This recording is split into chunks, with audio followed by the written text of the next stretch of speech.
নমস্কার বন্ধুরা, আমি উমি হেসেল থেকে বলছি। আজকে আমি ডিম, আলু আর সয়াবিন দিয়ে কারি করে দেখাবো।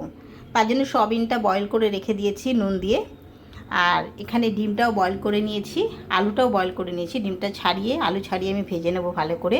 এখানে আদা বাটা রেখেছি, এখানে টমেটো পেস্ট রেখেছি একটা টমেটো, আর এখানে হাফ পেঁয়াজ আছে, রসুন আছে, কাঁচা লঙ্কা আছে, আর গরম মশলা পেস্ট করে নিয়েছি, 3টে এলাচ।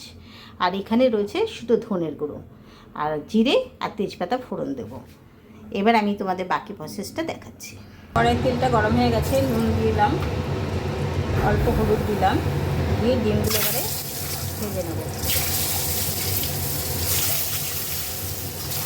এটা ভাজা হয়ে গেছে, আলুটা ভেজে নিচ্ছি তেলে। আলুটা ভাজা হয়ে গেছে, তেলে আমি সয়াবিনগুলো ভেজে নেব।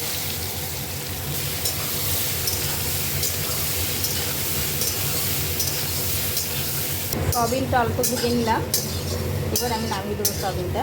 কড়াইতে তেল ঢেলে দিয়েছি, তেলটা গরম হয়ে গেছে। এখানে 2টো তেজপাতা আর জিরেটা ফোড়ন দিলাম। হাফ পেঁয়াজ কুচানো আছে, একটা পেঁয়াজের হাফ, সেটা আমি দিয়ে দিলাম, একটু ভেজে নেব। এখানে হাফ পেঁয়াজ আছে, 10 কোয়া রসুন আছে, আর কাঁচা লঙ্কা আছে, এটা দিয়ে দিলাম। আর এর ভিতরে 3টে গোটা এলাচ এর সাথে পেস্ট করে দিয়েছি। 1 চামচ আদা বাটা দিলাম, 2 চামচের। একটা টমেটো পেস্ট করে রেখেছি, এটা দিয়ে দিলাম। এই মশলার ভিতরে 7-8টা গোলমরিচও আছে। এখানে স্বাদ অনুযায়ী নুন দিলাম, হলুদ দিলাম 1 চামচ। খুব ভালো করে কষাবো আমি। লাল লঙ্কার গুঁড়ো হাফ চামচ। এখানে 1 চামচ ধনের গুঁড়ো অ্যাড করলাম, ধনেটা ভাজা করে তারপর গুঁড়ো করা। আর সামান্য 2-4 দানা মতন চিনি, একটুখানি চিনি। এবার আলু আর সয়াবিনটা দিয়ে কষিয়ে নেবো, এটা ভালো করে কষাবো। আলু সয়াবিনটা কষানো হয়ে গেছে, আমি এবার জলটা ঢেলে দিলাম। এটা উষ্ণ গরম জল দিলাম।